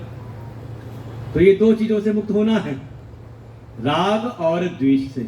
और देखिए यही जीवन का बंधन भी है, राग द्वेषादि संकुलः। और ये एक स्वाभाविक रूप से भगवान पीछे भी कह के आए तीसरे अध्याय में, इंद्रियस्य इंद्रियस्यार्थे राग द्वेषौ व्यवस्थितौ तयोर्नवशम आगच्छेत तौ यस्य परिपंथिनौ। ये तीसरे अध्याय में भगवान ने उपदेश किया है कि ये जो इंद्रियां हैं और इंद्रियों के जो विषय हैं इनमें राग और द्वेष स्वाभाविक रूप से बैठा पड़ा है। जैसे ही आपकी इंद्रियों के अनुकूल कोई विषय दिखाई दिया तो आपका राग, अच्छा सुनने में अच्छा लग रहा है तो आप बैठ गए, और सुनने में अच्छा ना लगे तो उठ के चल दोगे, है कि नहीं? कानों को मधुरता लगी, अच्छा लगा तो आप सुनने लगे, और कानों को सुनने में अच्छा ना लगे तो चलो आज बैठे रहोगे, कल नहीं आओगे। कल अच्छा लगा तो आज भी आ गए, है कि नहीं? ऐसी दृश्य के प्रति भी है, जो आपको रूप रंग दिखाई दे रहा है, स्पर्श में है। कहा ये इंद्रियों का इंद्रियों के विषयों में एक स्वाभाविक राग द्वेष बसा हुआ है। वास्तव में साधना यही है कि हम संसार में व्यवहार तो करें, लेकिन राग द्वेष के वशीभूत होकर के ना करें। देखो, जब आप राग से ग्रसित होगे तो जिसके प्रति राग होगा उसके प्रति आप कहीं ना कहीं ज्यादा फेवर करने वाले हो जाओगे, आप धर्म का अतिक्रमण कर जाओगे। ये संभावनाएं बनती है व्यवस्थाओं में। किसी से ज्यादा आपका अटैचमेंट है तो उसके लिए फिर आप धर्म को भी ताक पर रख दोगे, किनारे कर दोगे धर्म को। और वही दूसरी बात, किसी से द्वेष हो तो आपका द्वेष हो जाए तो भी आप सही प्रकार से अपने कर्तव्य का निर्वहन नहीं कर सकते। फिर आपके मन में हो, चाहे वो कितना भी योग्य हो, आप उसको उसकी व्यवस्थाओं से वंचित करने का प्रयास करोगे। तो इसलिए आपके जीवन में जो कर्म की सहज स्थिति होनी चाहिए, धर्म से युक्त स्थिति होनी चाहिए, वो आपके जीवन में नहीं हो पाएगी।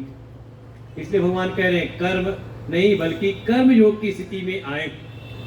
वास्तव में यहाँ पर अपना कोई स्वार्थ नहीं, अपना कोई राग द्वेष नहीं, बल्कि जो भी कर्म है वही रहे। मई सर्वाणि कर्माणि, कर्मयोग की स्थिति यही बताई 3 अध्याय में। भगवान को अर्पण भाव से, ईश्वरार्पितम नेच्छया कृतम, ईश्वर अर्पण भाव से हम भगवान के लिए कर रहे हैं।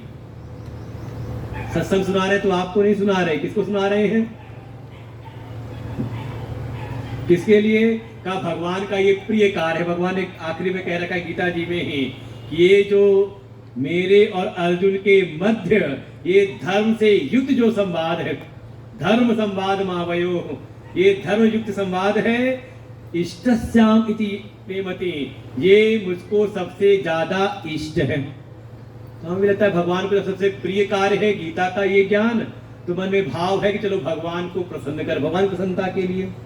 आपको अच्छा लगे ना लगे, अच्छा लगे तो अगले दिन आओगे, अच्छा नहीं लगेगा तो नहीं आओगे, और क्या होगा। लेकिन बढ़िया सुंदर प्रांगण है, भगवान का ही दर में आकर के, भगवान के पास आकर के भगवान की बातें भगवान को ही सुनाना। तो क्या हो गया? ईश्वर अर्पण भाव से कर रहे हैं। तो क्या हो गया? राग द्वेष हमारे हो गए शिथिल। ये नहीं कि ऐसी व्यवस्था होगी तो सुनाएंगे, ऐसी व्यवस्था नहीं होगी तो नहीं सुनाएंगे। सीधी बात यह है कि भगवत कार्य है, भगवत अर्पण भाव से अपने कार्य को हम करते रहें। तो परिणाम क्या होगा? तो ऐसा अगर कर्मयोगी है, देखो स्तुति बता रहे थे कर्मयोगी की, कि ऐसा कोई कर्मयोगी है जो कर्म के मार्ग में लगा हुआ है, व्यवहारिक जीवन में जीवन जी रहा है, लेकिन राग और द्वेष से, ना तो किसी से द्वेष है और ना किसी से कोई आकांक्षा है। अनुकूलता की, प्रियता की कोई आकांक्षा किसी से नहीं। ऐसा जीवन जीते हुए जो कर्मयोग के मार्ग में है, वास्तव में वो सन्यासी ही है, नित्य सन्यासी है। और ऐसा कोई है तो भगवान कहते हैं निर्द्वंदो ही महाबाहो, हे महाबाहो, वो इस तरह के जीवन के द्वारा समस्त द्वंद्वों से मुक्त हो जाता है। वो सुख दुख, भूख प्यास, लाभ हानि, जय पराजय, इन समस्त द्वंद्वों से कहा वो मुक्त होकर के, इन द्वंद्वों में वो फंसता नहीं, और मुक्त होकर के सुखम बंधात प्रमुच्यते, बड़े ही सहजता के साथ में ही, बड़े ही आनंद पूर्वक, सुख पूर्वक ज्यादा उसमें ये नहीं कि बड़ा कठिनता वाला, आसानी से ही वो समस्त भव बंधनों से कहा वो अच्छी प्रकार से मुक्त हो जाता है।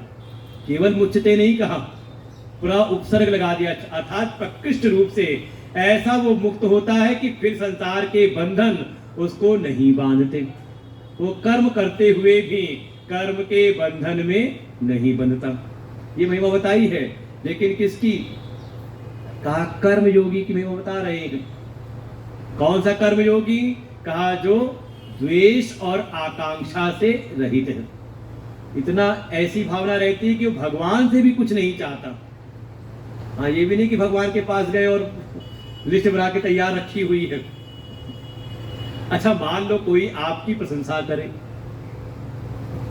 खूब आपकी स्तुति करे, आप बहुत अच्छे हो, आपकी क्या महिमा बताएं, सब लोग आपके बारे में अच्छी बात करते हैं, आप बड़े गुणवान हो, और जब अपनी प्रशंसा सुनकर के आप प्रफुल्लित हो गए, हाँ ये बड़ा अच्छा आदमी है, अरे इसलिए कुछ चाय वाय बुलाओ, भैया चाय मंगाओ, और जैसे ही सामने ने देखा कि आप प्रसन्न हो गए, उसने तुरंत झट से 2-4 काम बता दिए, भैया थोड़ा हमारा ये काम करवा देना। तो दिल में क्या होगा आपके? कुछ खटका लगेगा कि नहीं लगेगा? मन में होगा ये वास्तव में मेरी प्रशंसा करने नहीं आया था, क्या करने आया है? का अपना काम बनाने के लिए आया है। कहीं ना कहीं किसी आकांक्षा के कारण ही मेरी प्रशंसा कर रहा था, लेकिन अब क्या करें, अब हम फंस गए तो काम तो करना पड़ेगा। तो ऐसे ही कहीं मान लो आप रोज जा रहे हो भगवान की सेवा में, खूब भगवान की आप सेवा कर रहे हो, बढ़िया स्तोत्र का गायन कर रहे हो, भगवान की स्तुति गा रहे हो, हे प्रभु आपसे बढ़कर कौन है, और जब भगवान प्रसन्न हो गए, हे प्रभु हमारा ये वाला काम करा देना, बेटे की बुद्धि ठीक हो जाए, लड़के की नौकरी लग जाए, लड़की की शादी हो जाए, हमारा भी व्यापार ठीक हो जाए, भगवान को खटकता नहीं होगा कि आया था देखो स्तुति कम अपना काम बनाने की। लेकिन भगवान आगे कहेंगे कि ऐसा भी कोई आ जाए, अर्थार्थी भाव से भी आ जाए, तो उसको भी मैं स्वीकार कर लेता हूं। लेकिन श्रेष्ठता तो यही है कि ना तो, अच्छा मान लो अगर आपकी कामना पूरी ना हो, बाबा मनोहर नाथ की हमने खूब सेवा की, खूब पूजा, खूब अर्चना, खूब सेवा, खूब बढ़िया यहाँ पर हमने सेवाएं प्रदान की, और काम नहीं बना, तो चलो कोई और मंदिर देखते हैं, चलते हैं अवगरनाथ बाबा जी की शरण में चलते हैं। तो क्या हुआ? कहीं ना कहीं यहाँ से खटका हुआ ना, विद्वेष, द्वेष हुआ ना। तो अगर आकांक्षा है, राग है भीतर, तो द्वेष के आने की प्रबल संभावना है, आप बच नहीं सकते। इसलिए जीवन कैसा हो?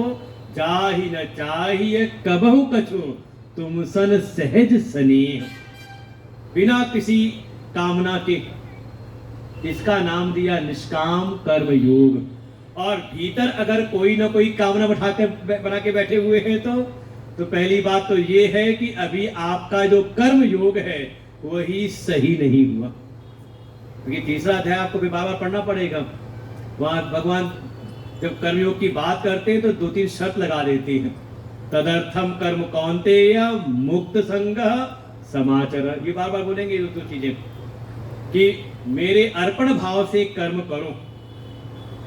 शर्त क्या लगाई? मुक्त संग, अपनी कामनाओं से, अपने अनुरूप फल प्राप्ति की इच्छा से, कहा मुक्त होके करना।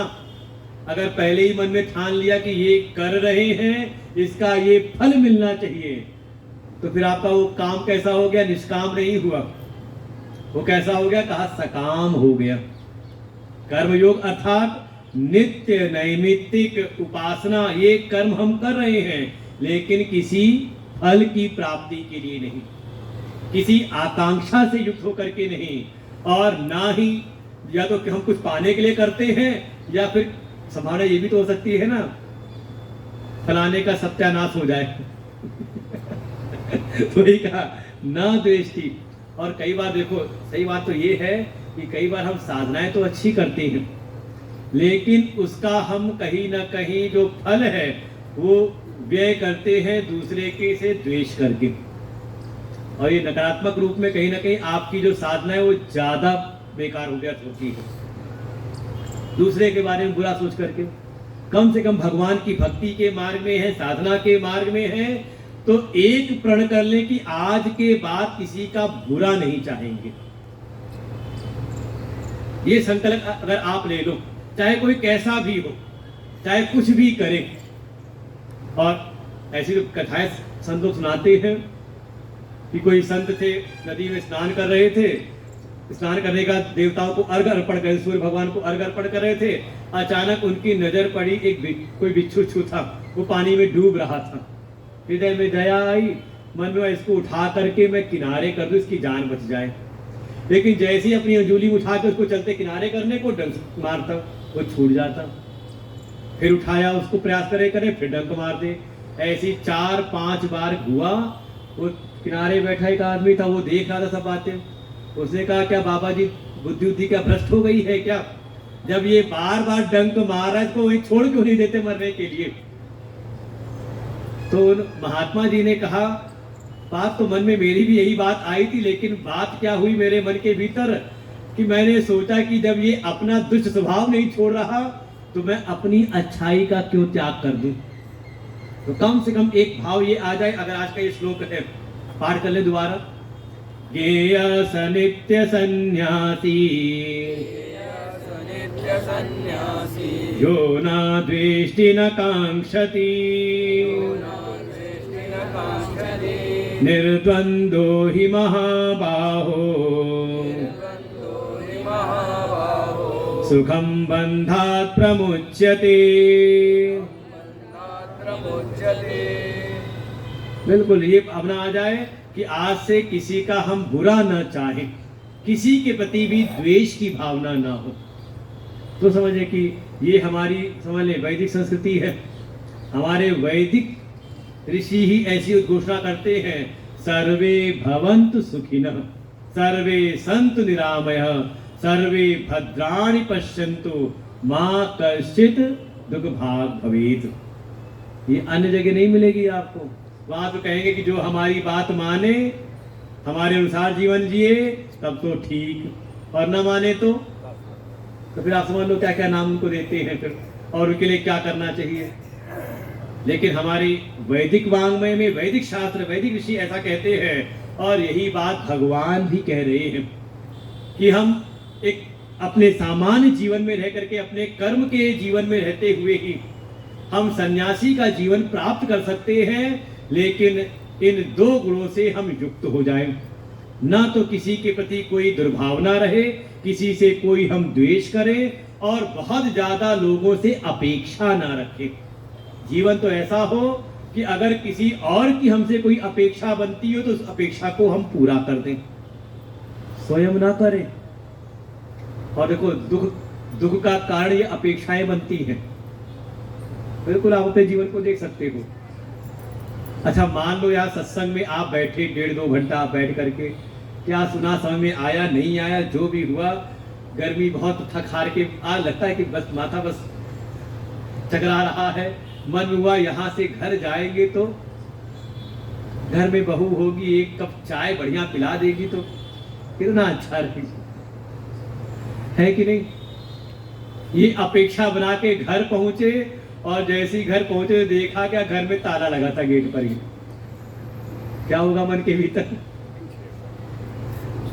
अच्छा बहू दुख दे रही है, ताला दुख दे रहा है, या जो चित्त में अपेक्षा बना के गए थे, आकांक्षा बना करके, किसने दुख दिया? अपनी आकांक्षा नहीं तो हमने चाहा था ऐसा और नहीं हुआ। तो देखो यही है, कामात् क्रोधो विजायते। जब आप कोई कामनाओं को बनाते हैं और कामना जब प्रतिहत होती, बाधित होती है, तो ये क्रोध को उत्पन्न करती है कि नहीं। अच्छा दूसरी स्थिति ऐसी है कि यहाँ से चलो छूटे, हम गए घर, चल पड़े, कोई आकांक्षा नहीं, लेकिन घर पहुंचे और जैसे ही बैठे बहू चाय लेकर के सामने ला के रख दिया, कुछ नहीं चाहा और मिल गया, तो एक हृदय की शांति सी है।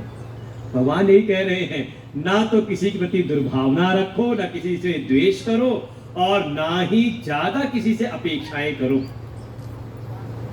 इसी बात को कहते हैं नेकी कर। हमारे दादा गुरुदेव कहते थे इस बात को, do your duty forget all. हमारा अपना कर्तव्य था, जैसा हमें ज्ञान था, समझ थी, हमें जो अपना कर्तव्य था हमने अपना कर्तव्य कर दिया। अपने जो भी हमने शुभ कर्म थे वो हमने कर दिए। और ये कर्म का ऐसा सिद्धांत है कि कर्म का फल अवश्य ही प्राप्त होता है। देखो ढूंढ करके देता है, आप देश बदल लो क्या, आप लोक बदल लो, आप शरीर बदल जाए आपका, लेकिन वो कर्म अपना फल देने के लिए ढूंढता है। अवश्यमेव भोक्तव्यम कृतम कर्म शुभाशुभम। आपके शुभ और अशुभ दोनों ही कर्मों के फल आपको अवश्य ही प्राप्त होंगे। इसलिए अशुभ कर्म करना नहीं और शुभ कर्म भी करें तो किसी फल से संयुक्त होकर के नहीं, फल की आकांक्षा से नहीं, बल्कि मुझको ऐसा ही करना चाहिए निष्काम भाव से, तो आप हो जाओगे कर्मयोगी। और ऐसा कर्मयोगी सन्यासी के समान है। भगवान आगे फिर इस बात को और स्पष्ट करते हैं। सांख्य योगौ पृथग बाला प्रवदन्ति न पंडिता एकमप्यास्थित सम्यक् उभयोर्विन्दते फलम् सांख्ययोगौ पृथग बाला सांख्ययोगौ पृथग बाला प्रवदन्ति न पंडिताः एकमप्यास्थित सम्यक् एकमप्यास्थित सम्यक् उभयोर्विन्दते फलम्। हाँ, समाज में बड़ी एक बात होती है, किसी चर्चा करो कर्म का मार्ग श्रेष्ठ है कि सन्यास का मार्ग श्रेष्ठ है, कौन सा अच्छा है? तो संसार में लोग तुरंत निर्णय दे देते हैं, अरे कर्म का मार्ग बहुत अच्छा है। कोई आप वाले होंगे तो कहेंगे कर्म वाले बहुत अच्छे, और सन्यासी होंगे तो कहेंगे अरे जाओ सन्यास का मार्ग सबसे अच्छा है कि नहीं? अरे ऐसी एक समय घटना घटित हुई, अपने समय के सिद्ध महापुरुष उड़िया बाबा जी महाराज, वो कहाँ गए तो ज्यादा को भ्रमण कर, गंगा जी भ्रमण करते थे। तो संजोग ऐसा एक बीच में एक ऐसा कोई गांव था जहां वो महात्माओं से बड़ा विद्वेष करते थे, और कोई महात्मा उनके चंगुल में फंस जाए तो फिर तो उसकी ऐसी की तैसी, उसे ऐसे ऐसे सवाल करें और उसको फिर कहीं ना कहीं परेशान करते। संजोग से भ्रमण करते करते उड़िया बाबा जी महाराज, अपने समय के सिद्ध महापुरुष, नाम सुना हो आप लोगों ने, वृंदावन में उनकी बड़ी ख्याति, हरि बाबा जी, उड़िया बाबा जी, परम श्रद्धेय स्वामी श्री अखंडानंद जी महाराज, ये एक त्रिपुटी सी थी उस समय। वो भ्रमण करते करते संजोग से उसी गांव में पहुंच गए, और जैसे ही देखा एक सन्यासी महात्मा आया हुआ भ्रमण करते हुए, वहां के जो चौधरी लोग उन्होंने घेर लिया। अब आया महात्मा पकड़ में, चलो अब इससे कहते। और जब बात करते करते पहली बात ही यही पूछी, अच्छा महात्मा जी ये बताओ, सन्यासी श्रेष्ठ है या गृहस्थी? ज्यादा ऐसी प्रश्न पूछते, और जो कुछ बोलता है उसको फंसाते अपनी बातों में। तो बाबा जी ने बड़े आसानी ऐसे, जैसे उन्होंने पूछा, कहा भैया इसमें तो कौन सी पूछने की बात है, देखो अच्छे तो गृहस्थी ही हैं, बड़े तो गृहस्थी ही हैं, श्रेष्ठ तो गृहस्थी ही हैं। क्योंकि देखो तीनों आश्रम किस पर आश्रित है, चाहे ब्रह्मचर्य आश्रम वाला हो ब्रह्मचारी हो, चाहे वानप्रस्थ आश्रम का वानप्रस्थी हो, और चाहे हमारे जैसे सन्यास आश्रम के सन्यासी हो। भिक्षा लेनी हो तो कहाँ मिलेगी? गृहस्थी से ही।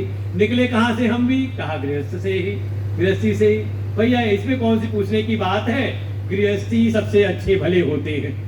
अरे जब ऐसी बात सुनी, उन्होंने बड़ी सेवा की बाबा जी की, और जब बाबा जी की सेवा हो, बाबा जी का रोज प्रवचन हो, वहाँ अनुच्छेद चालू हो गया। ऐसे करते करते 15, 20, 1 महीना बीता, और 1 महीना बीता, सबको बड़ा आनंद आया, सबको ज्ञान की प्राप्ति, भक्ति सबकी बड़ी, सबको विवेक सबका जगह। 1 महीने बाद मंच से बाबा जी ने पूछा, अरे सब तुम बड़े अच्छे यहाँ के, तुम सबके श्रोता हो, अच्छा एक बात बताओ, संसार में गृहस्थी अच्छे या सन्यासी? तो जितने श्रोता थे उन्होंने कहा, अरे बाबा हम गृहस्थियों की क्या हस्ती है, मतलब जिसकी गिरी हुई हस्ती वो गृहस्थी। अरे धन्य तो है सन्यासी ही, सन्यासी ना होते तो हम गृहस्थियों को ये ज्ञान कहाँ से मिलता। और बड़ी जय जयकार की। तो कौन श्रेष्ठ है? ऐसा मौके की बात है। सीधे निर्णय ना दे दे। भगवान आगे कह रहे हैं इसी बात को कि दो मार्ग हैं, एक कर्म योग का मार्ग और दूसरा है कर्म संन्यास का मार्ग। बस कर्म संन्यास भी किस लिए है? कर्म के झंझटों से छुटकारा पाने के लिए कर्म संन्यास नहीं हो। ये नहीं कि आफत आई और छुड़ा के चल पड़े हम। किस लिए है? ज्ञान की प्राप्ति के लिए। इसलिए इस श्लोक में कर्म संन्यास को भगवान जो है नाम देते हैं सांख्य। सांख्य अर्थात सम्यक प्रकार से जिसकी ख्यापना की जाए अर्थात व्याख्यान किया जाए, अर्थात ज्ञान का मार्ग है ना। सांख्य योगो, सांख्य मतलब कर्म संन्यास जो ज्ञान के लिए गया है, अर्थात विविधिशा सन्यासी कोई है जिसने ज्ञान की प्राप्ति के लिए कर्म संन्यास लिया है। और दूसरा योग, इसको दो अलग अलग समझ लें। सांख्य माने कर्म सन्यासी और योग माने कर्मयोगी। दोनों को मिला दिया तो हो गया द्विवचन, सांख्य योग। इसमें दोनों आ गए एक ही में ही। पृथक इसको जो अलग अलग समझते हैं कि कर्म संन्यास का मार्ग अलग है और कर्म योग का मार्ग बिल्कुल अलग है। कौन ऐसा कहते हैं? प्रवदंती बालाः, जो अभी बाल बुद्धि वाले हैं, जिन्होंने अभी अच्छी प्रकार से शास्त्रों का सत्संग नहीं किया है, संतों की साधुओं की संगत नहीं की है, वही ऐसी बात अभी बाल बुद्धि वाले कहते हैं कि नहीं, कर्म संन्यास का मार्ग अलग है और कर्मयोग का मार्ग अलग है। लेकिन जो ज्ञानी है, जो थोड़ा सत्संग किए हुए हैं, संतों की शरण में रहने वाले हैं, ऐसे विवेक बुद्धि से युक्त जो पंडित हैं, पंडित अर्थात जो पंडा बुद्धि से युक्त है, शर्मा मिश्रा जी वाले पंडित जी नहीं। कौन? कहा जिनका बुद्धि विवेक जगा हुआ है। ऐसे जो ज्ञानी हैं वे इनको अलग अलग नहीं कहते, बल्कि दोनों को एक ही कहते। एकम अपि आस्थितः सम्यक, एक में भी अगर कोई अच्छी प्रकार से स्थित हो जाए, एक मार्ग पर भी, चाहे कर्मयोग का मार्ग हो तो उस पर अच्छी प्रकार से आरूढ़ हो जाए, या फिर अगर कर्म संन्यास का मार्ग है तो उसमें भी सम्यक प्रकार से अच्छी प्रकार से आरूढ़ हो जाए।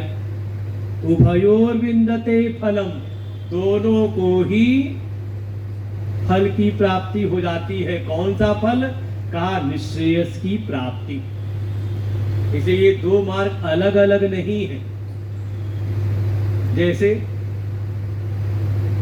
कई बार मन में आता है कि ये दो मार्ग ऐसे हैं जैसे मेरठ से एक रास्ता निकल रहा है रुड़की रोड और एक रास्ता निकल रहा है बुलंदशहर का रास्ता। जैसे एक चौराहे से लगता है ना कि एक रास्ता इधर जा रहा है, एक रास्ता इधर जा रहा है। ये ऐसे दो मार्ग अलग अलग नहीं है।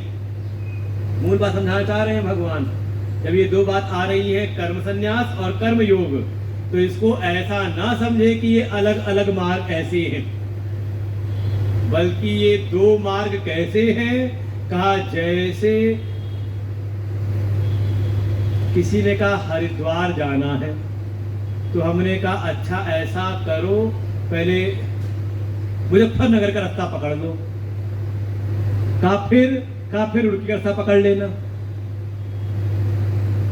दोस्त ने बताए ना। लेकिन है क्या? है तो हाईवे तो एक ही है, लेकिन यहां से हम गए मुजफ्फरनगर, तो रास्ते से वही रास्ता आगे हो गया हमारा हरिद्वार मार्ग। इस प्रकार से है। इसीलिए भगवान कह रहे हैं कि एक में भी अगर कोई स्थिति प्राप्त करे, चढ़ गया, तो धीरे धीरे आगे बढ़ जाएगा। इस बात को हम लोग कल और विस्तार समझेंगे। आज यहीं पर हम लोग विश्राम लेते हैं। बस ध्यान रखें, जो हमारे वेद हैं, वेद का ही सार संग्रह रूप है श्रीमद् भगवद गीता।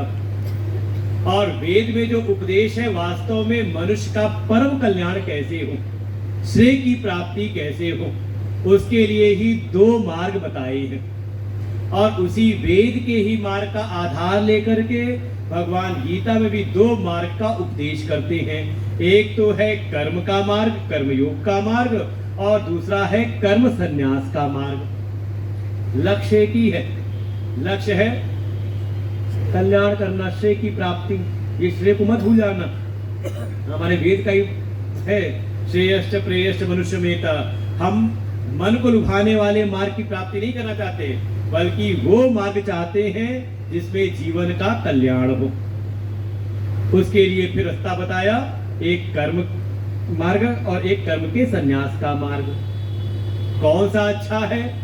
तो भगवान कहते हैं जिसके मन में अभी दुविधा है कर्म संन्यास के प्रति, जान तो रहा है कि हाँ ये श्रेष्ठ है, लेकिन अभी दुविधा है, तो अभी वो जो कर्म के मार्ग में है उसमें ही अच्छी प्रकार से आरूढ़ हो और अपने कर्म को कर्म योग बना दे। केवल कर्म ना करे, कर्म अर्थात अपनी इच्छाओं के लिए नहीं, अपनी कामनाओं की पूर्ति के लिए कर्म ना करे, बल्कि अपनी इच्छाओं और कामनाओं से मुक्त होकर के ईश्वर अर्पण भाव से करे। और उसके लक्षण हैं कि द्वेष और आकांक्षा, राग और द्वेष से रहित हो जाए, और ऐसा कोई कर्म करे तो वास्तव में ऐसा कर्मयोगी कर्म सन्यासी के समान ही है। और जहां बात है ये दो अलग अलग मार्ग, अलग अलग द्वारा किए जाने वाला, तो ऐसा अलग अलग मार्ग नहीं है, बल्कि मार्ग तो एक ही है। अगर एक में भी कोई स्थित हो गया तो क्रमशः वो आगे हो करके, अर्थात कर्मयोग वाला ही कर्मयोग का पालन करते वही हो जाता है कर्म सन्यासी। और कर्म सन्यासी अर्थात ज्ञान की प्राप्ति के लिए कर्म सन्यासी होकर के आगे ज्ञान की प्राप्ति करके उसका परम कल्याण हो जाता है। तो आगे भगवान जो बताएंगे हम लोग कल सुनते हैं, आज यहीं पर विश्राम लेते हैं।